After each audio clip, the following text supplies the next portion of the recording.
When we first met, it was an evening much like this. Magic in the air. A boy. A girl. An open grave. The ghoulish cartoons that became a TV show are now a motion picture in the Addams Family. One of the big new holiday movies we'll be reviewing this week on Siskel Ebert, along with the early results of our viewers' poll on who should play the new Scarlett O'Hara and Rhett Butler in the sequel to Gone with the Wind. We got lots of letters. I'm Gene Siskel of the Chicago Tribune. And I'm Roger Ebert of the Chicago Sun-Times. Our first movie is one of those films where you smile and you chuckle and you keep waiting for it to really take off. And it never does. The Addams Family is based on the classic Charles Addams cartoons and the old TV show and captures their spirit very nicely in tone and look, but the movie plays like a series of cartoon captions and never really develops any momentum. I've got to admit, though, that the roles are perfectly cast. Here are Angelica Houston as Morticia and Raul Julia as Gomez, and odd as their roles are, they make a good fit and generate some nice, mordant chemistry. Last night you were unhinged. You were like some desperate, howling demon. You frightened me. Do it again. The plot involves a scheme to infiltrate an imposter into the family, and he's played by Christopher Lloyd, who pretends to be the long-lost Uncle Fester, and whose role is to find out where the family hides its fortune. Aren't memories precious? Today I like to wander through the house, remembering. No, sorry, old man. No wandering today. Today we're going straight to the vault.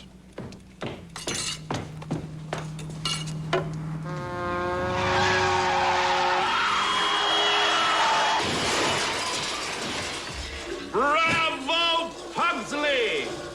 The biggest laugh in the movie involves those two kids who appear in a school play and spray the audience with blood. I laughed at that, and as I said, I enjoyed a lot of the Addams Family, but the screenplay was like a series of aborted takeoffs. There's a one-liner, and then a full stop, and then another gag, and then another pause, and the effect is uncannily like a series of cartoons and captions. Everything is a variation on the one assumption that the Addamses are cheered up by what depresses and frightens everybody else. When Charles Addams did that once a week in his New Yorker cartoons, that approach worked. But as a movie, it gets awfully long and drawn out. That's exactly the reaction I had, which is that the movie, it's all fits and starts, so then your head starts sort of bobbing because you're waiting for the gag, you're waiting for the gag. The other thing is, Charles Addams cartoons mostly showed the Addams in relief against normal people. So you have the Christmas carolers down below, and they're pouring a bucket of water from the roof. That's one of his most famous images. Well, here, a lot of it takes place in the Addams household, and it isn't as funny when they're all together. The movie starts really taking off about 3/5 of the way through. When they go outside, the Addams family are sort of broken, tossed out of the mansion.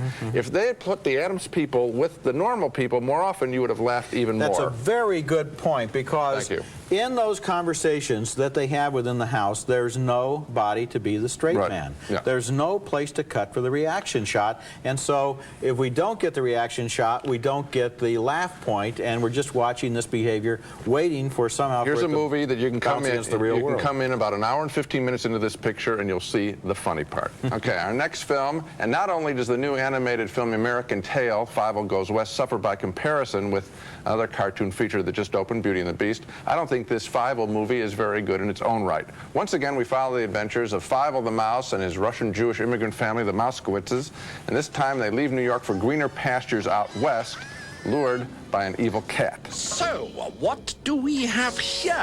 It appears to be a young pioneer. As for Fievel's family, well, his sister ends up performing in the evil cat's saloon. Tell me you will never roam. I swear we won't go roaming. You'll be by your fireside. We'll all be home sweet home.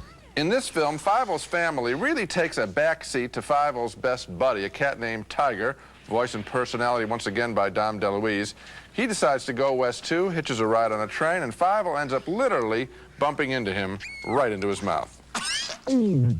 I think a little endive went down the wrong tube. Helping Fievel hold off the evil cats that want to destroy his family is a dog sheriff, Wiley Burp, voiced by, well, you know who. You want to intimidate someone, give them the lazy eye. Oh, gee, I'm afraid to ask. Okay, what's the lazy eye? The lazy eye. It really is great to hear Jimmy Stewart's voice, but I didn't like the sketchy way that American Tail, Fievel Goes West, was drawn. A lot of the characters move across flat, static backgrounds. No hit songs this time like they had in the last picture. And this film basically just turns into a mugging exercise led by Dom DeLuise. And you can tell it's a very contemporary Dom DeLuise, and so that destroys the otherworldly mood of this picture. It's also a very noisy film with lots of fights that don't mean a darn thing.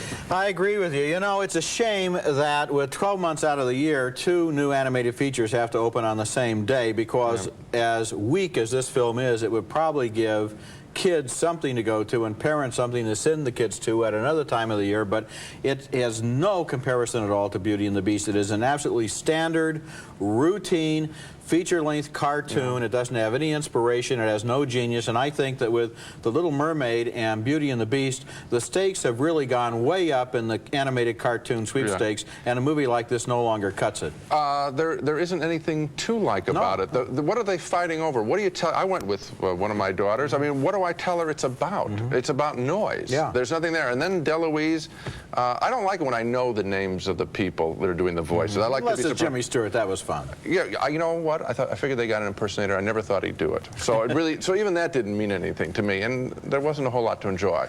Okay, Apocalypse Now was one of the most difficult movies ever made, and Hearts of Darkness shows how it almost wasn't made. That documentary is coming up later in the show. Coming up next, Bette Midler in For the Boys.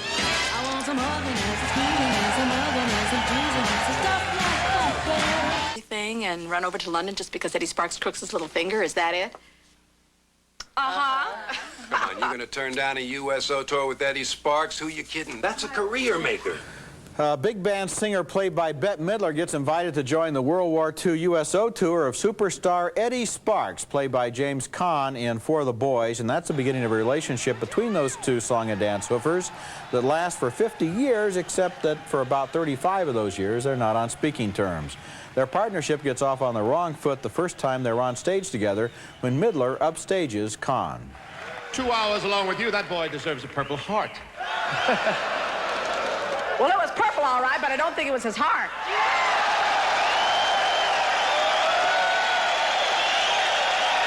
He fires her, she quits, his people tell him they're great together, he tries to hire her back, she says he has to apologize, and he does so in an ironic fashion later the same evening. If I caused you pain, I know I'm to blame. Oh, I must have been insane.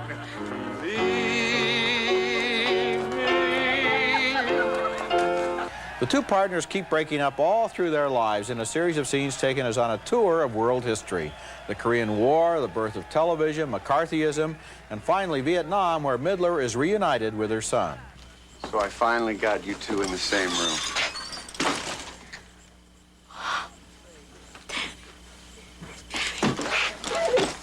Come on. It's okay. There is one basic problem which For the Boys never overcomes, and I think it's fatal to the movie. These two people never have a convincing relationship. I never sensed any real chemistry, and what's more, I didn't much like either one of them when they were apart either. Meanwhile, the movie recycles that boring old formula where the ancient star looks back over her career on the eve of a big tribute. And when the two of them finally do reunite on the stage together, Caan, who was supposed to be 91, looks so much like little big man that we care more about the makeup than anything they have to say. This is a long, slow movie. Well, I liked a good chunk of it. I will tell you that that's a good line on Little Big Man. I mean, he looks like the character in Alienation, which I think he was in, that's right, where it's all the liver spots all over him. It's hilarious. It's a tragic error in the picture. As for the rest of the picture, I kind of liked it. It is schmaltzy, it is cornball, it's old-fashioned melodrama from the 40s, but I think it works because I think it is savvy about show business. These people don't have a relationship off performing. We ought to know all about that, don't we? We know that. Watching this movie, I was occasionally reminded of autobiographical So why force them to have a relationship? I think that's more mature that they don't. Instead of, and so there's no chemistry together. The chemistry is, there's no chemistry, and it's exciting. Well, okay, except that that's not what the movie is saying, because the movie wants us to think this is a great, wonderful moment at the end when they finally smile at each other. And my suspicion is after that award show is over, where, by the way, they ad-libbed for about 20 minutes after it would have been off the air. After that show is over, they're never going to talk to each other again, and probably won't go to each other's funerals either. Coming up next, a most unusual film about the making of Francis Coppola's infamous Vietnam War picture, Apocalypse Now. Why can't I just have the courage to say it's no good? If you know your lines, then you can forget them. Oh, you know more or less. I see. But that's what I'm trying to do. Forget those lines. No, but it's no fair to forget them if you never knew them. That's a youngish director, Francis Coppola, captured on location in the Philippines in 1976, filming his much troubled and much praised Vietnam War picture, Apocalypse Now. The movie that footage is in is a remarkable new documentary called Hearts of Darkness, a filmmaker's apocalypse. And this is quite simply one of the best movies of this year, and maybe the best movie I've ever seen about movie making. One of the reasons that the woman shooting the documentary footage included in the film was Coppola's wife, Eleanor. Obviously, she had remarkable access. And here, Coppola and his cameramen try to shoot the helicopter attack scene with the Philippine Army copters that are being called away for use in the Civil War that was going on at the same time. What? They're taking away 5. 5? They said 2. Wait a second, stand by. We just heard they're taking away 5 of our helicopters. The shooting went way over time and way over budget, creating a scandal back home that made news. But Coppola couldn't quit. He had invested many of his own Godfather millions. You know, I was financing the movie. How could I quit? Also at risk in the film was its leading man, Martin Sheen, a last-minute replacement, here shown in improvisational scenes, high on booze. My heart is broken. Sheen suffered a heart attack during the production, and in this audio tape made by Eleanor Coppola, her husband is talking to Hollywood trying to keep it a secret. That gossip can finish me off, because if UA hears that it's 8 weeks, UA with a $27 million negative is going to force me to complete it with what I've got. And I don't have the movie yet. And Marlon Brando proved to be no picnic either, as Coppola throws him lines off camera so Brando can improvise when he wants to. I can't think of any more dialogue today. I don't know if I can tell you how much I enjoyed this picture. You see people really at risk here, big careers and big money on the precipice. Now, I know, of course, that the movie would get made and become a great artistic and financial success, but the greatest thing about this documentary is that while you're watching it, you are actually in suspense. Are they going to finish this movie, or is it going to kill everybody? If you love movies and movie making, and if you don't, I don't know why you'd be watching the show, then you must see Hearts of Darkness, a filmmaker's apocalypse. And even though this has been financed by Showtime and has been shown on Showtime, I saw it once, see it in the big screen. I saw it there. It's spectacular. It's opening around the country, and it was directed by Faxbar and George Hickenlooper, who had access to this documentary footage that Eleanor Coppola made 15 years ago, and also, most remarkably, to secret tape recordings. Coppola did not know that his wife was recording him. It shows a lot of courage and honesty on the part of both of those people to make these resources available. And what it provides for future generations, or as you say, for anyone who loves the movies, is a look at how movies are really made. And we know that Apocalypse Now is a great film, but boy, I admire it more now because you see that these people really were hanging out there twisting in the wind trying to get this movie made, and they did it somehow, and this is a fabulous documentary. Well, this is going to be real high up. I'm not going to say how high. I haven't seen all the movies this year. It's going to be real high on my list of the best films of the year. The other thing is, you know who I really want to have see this picture? Who's that? Not just movie fans, other movie makers. It should shame them. Because look at the pictures we review. Might scare them, too. Look at the pictures we review week after week. Are they even trying to hit one out of the ballpark like this guy? Are they shooting from their heart? Forget it. That's right. Okay, well, coming up next, one of the most controversial filmmakers in the world is stirring things up again. We'll review Prospero's book starring Sir John Gielgud after this. His wife and her lover entranced a lot of people a year and a half ago and shocked a lot of other people. His new film is named Prospero's Books, and it's inspired by Shakespeare's final play, The Tempest, and stars the great Sir John Gielgud. At the age of 86, plays the old magician who stage manages the events on an enchanted island after he's shipwrecked there with his daughter Miranda. The movie centers on the books which Prospero brought to the island, medieval manuscripts of forgotten lore, which are visually shown with almost voluptuous abandon. Some manufactured with silvered papers, some covered in a film of mercury that will roll off the page unless treated cautiously. Some mirrors simply reflect the reader. Some reflect the reader as he will be in a year's time, as he would be if he were a child.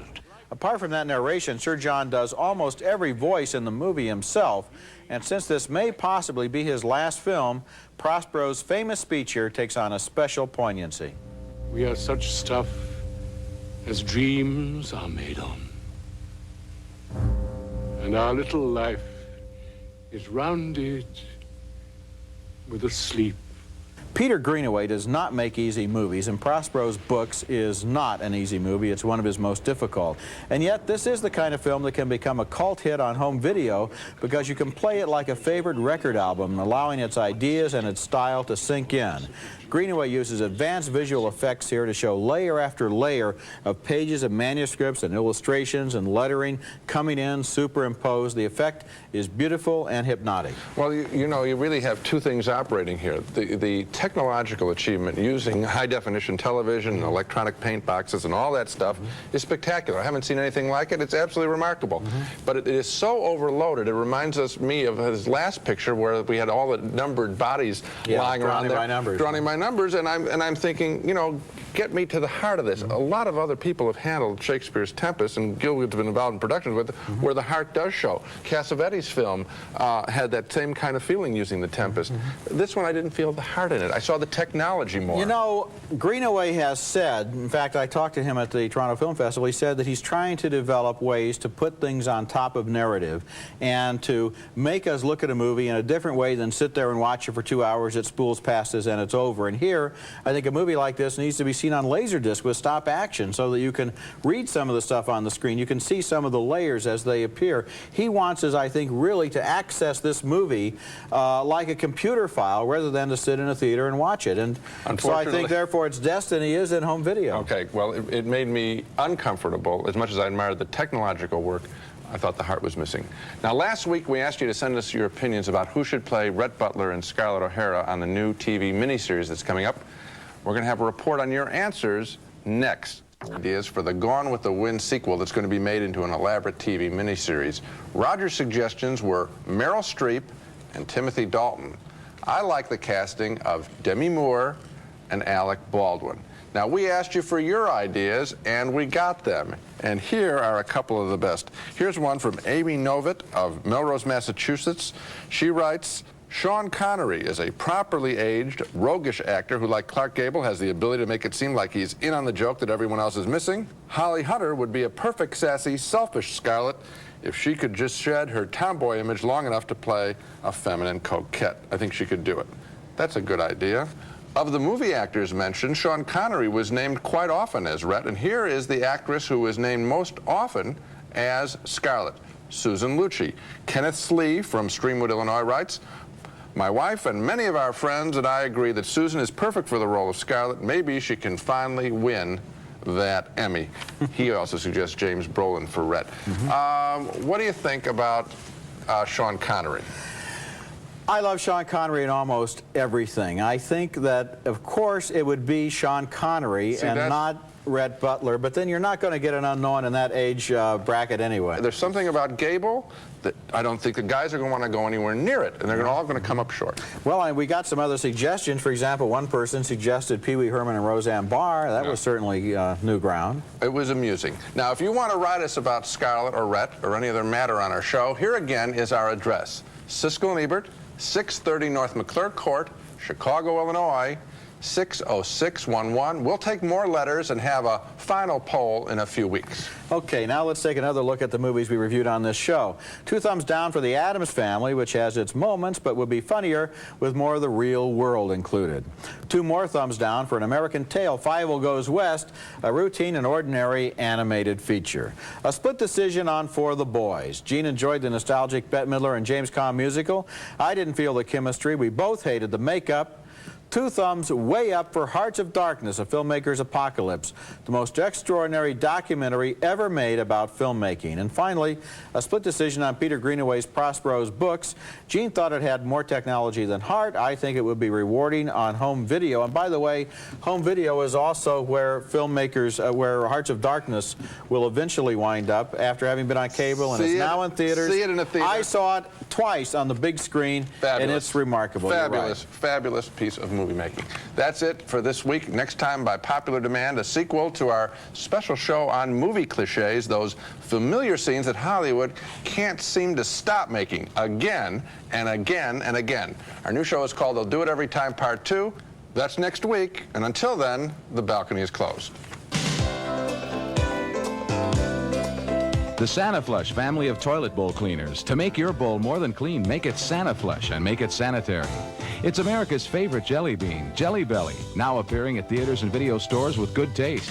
Jelly Belly beans. Try them, you'll love them. Experience Santa Fe cologne for her, for him, forever, and discover why it gets pretty hot in Santa Fe. Tater Twister electric curly cutter turns vegetables into curls or spirals. Put in a potato, fun shapes twist out. Make curly fries and more. Tater Twister from Presto.